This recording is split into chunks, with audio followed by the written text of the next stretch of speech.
राधे राधे। आज आप सुन रहे हैं भागवत जी की 13वें दिन की कथा। कल आप श्रवण कर रहे थे किस प्रकार जो भागवत जी के मूल श्रोता है श्री परीक्षित जी, उनकी प्रभु ने कैसे गर्भ के भीतर रक्षा की और किस प्रकार भगवान 4 कारणों से हस्तिनापुर रुके। तो पहला कारण तो यह था कि प्रभु को उत्तरा के गर्भ की रक्षा करनी थी, इसलिए प्रभु उत्तरा के गर्भ में प्रवेश कर गए और पूरे 9 महीने वहीं रहे और घूम कर उत्तरा के गर्भ की रक्षा की, क्योंकि उन्हें डर था कि अश्वत्थामा तो चिरंजीवी है, कहीं फिर ब्रह्मास्त्र न छोड़ दे। तो इसलिए वह पूरे 9 महीने परीक्षित जी की रक्षा के लिए उत्तरा के गर्भ में ही रहे। दूसरा कारण भगवान के वहाँ रुकने का यह था कि उन्हें कुंती बुआ के मन को सांत्वना देनी थी, वह भगवान का वीर्य सहन नहीं कर सकती थी। और तीसरा कारण यह कि युधिष्ठिर का शोक दूर करना था। राजा युधिष्ठिर को अपने भाई बंधुओं के मारे जाने का बड़ा शोक हो रहा था।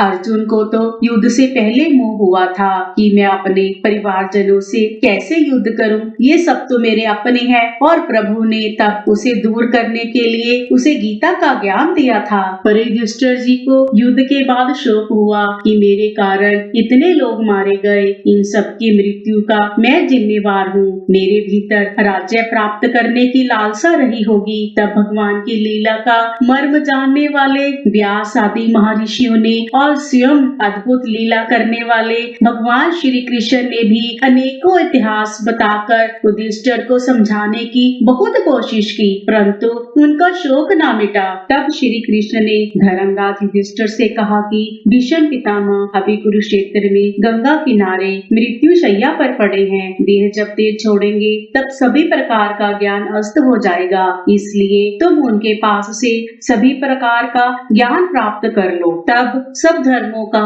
ज्ञान प्राप्त करने की इच्छा से उन्होंने कुरुक्षेत्र की यात्रा की, जहाँ भीष्म पितामह मृत्यु शैया पर लेटे हुए थे। और भगवान के रुकने का चौथा कारण भी यही था कि उन्हें भी कुरुक्षेत्र के मैदान में जाना था, जहाँ भीष्म पितामह भगवान की कृपा की प्रतीक्षा कर रहे हैं, क्योंकि उनका यह प्रण है कि जब तक मैं इस भारत भूमि को चारों ओर से सुरक्षित न देख लूं, जब तक हस्तिनापुर के सिंहासन को संकटों से रहित न देख लूं, तब तक शरीर नहीं छोड़ूंगा। भीष्म पितामह भगवान के बड़े प्रिय भक्त हैं, वह लेटे लेटे भगवान को याद कर रहे हैं और सोच रहे हैं कि सारा जीवन तो मैंने प्रभु को याद किया, उनकी आराधना की, अब अंतिम समय में वह मुझे याद करेंगे कि नहीं। इस समय मैं असहाय हूँ, कोई भी साधन करने की मुझ में सामर्थ्य नहीं है और मृत्यु शैया पर लेटे हुए भी उन्हें एक ही आशा है और वो मन में गुनगुना रहे हैं, देहांत काले तुम सामने हो,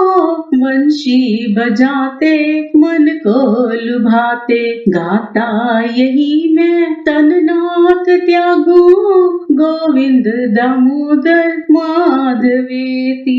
तो उनकी इसी पुकार को सुनकर प्रभु पांडवों के साथ आज भीष्म पितामह के निकट पहुँचे। उनके साथ व्यास जी और बहुत सारे ब्राह्मण और ऋषि थे, क्योंकि वह देखना चाहते थे कि कैसे एक महापुरुष अपने प्रभु को याद करते हुए शरीर का त्याग करते हैं। और जैसे ही भीष्म पितामह ने उन सबको आते देखा तो सबको प्रणाम किया, पर जैसे ही प्रभु वहां पहुंचते हैं वह भीष्म पितामह के सिर की ओर जाकर खड़े हो जाते हैं और उनके सिर के ऊपर हाथ फेरते हैं। तब प्रभु को देखकर भीष्म पितामह की आंखों से झरझर आंसू बहने लगते हैं और वह कहते हैं, हे नंदनंदन, अब मैं ऐसी अवस्था में नहीं हूँ कि आपको उठकर प्रणाम कर सकूं, आपके चरण धुला सकूं, आपकी अर्चना आरती कर सकूं, तो मेरी नेत्रों के झुकाने को ही आप प्रणाम मान लो। मेरी आंखों से जो अश्रु जल गिर रहा है इसी को ही आप अर्थ मान लीजिए। और हे नाथ, आप मेरे सिरहाने ना खड़े होइए, आप मेरे चरणों की ओर आ जाइए। तब प्रभु ने कहा, बाबा, सब तो कहते हैं कि अंतिम समय भगवान हमारे सिरहाने हो, हमारे सिर पर हाथ हो, और आप कह रहे हैं चरणों की ओर आ जाओ, ऐसा क्यों? पितामह बोले, नाथ, यहाँ खड़े होने से मुझे आपके मुख के दर्शन नहीं हो रहे, मैं नेत्र भरकर आपका दर्शन करना चाहता हूँ। संसार तो यह कहता है कि सिंहासन से बंधे होने के कारण मैंने कौरवों की ओर से युद्ध किया, लेकिन मैं ही जानता सकता हूँ कि मैंने यह क्यों किया। यदि आप पांडवों की ओर से युद्ध करेंगे और मैं कौरवों की ओर से, तो मैं सामने से आपका दर्शन कर पाऊंगा। अगर मैं भी पांडवों की ओर होता तो आपका दर्शन कैसे हो पाता। देखने को तो मैं युद्ध कर रहा था, पर मेरी चित्तवृत्ति तो आप में ही लगी हुई थी। मेरी आंखें युद्ध के मैदान में निरंतर आपको ही खोजा करती थी। तब भगवान उनके चरणों की ओर खड़े हो गए। एक एक करके सबने भीष्म पितामह को प्रणाम किया। आज की कथा को यही विश्राम देते हैं। आगे की कथा कल होगी। जय जय श्री राधे, जय जय श्री राधे।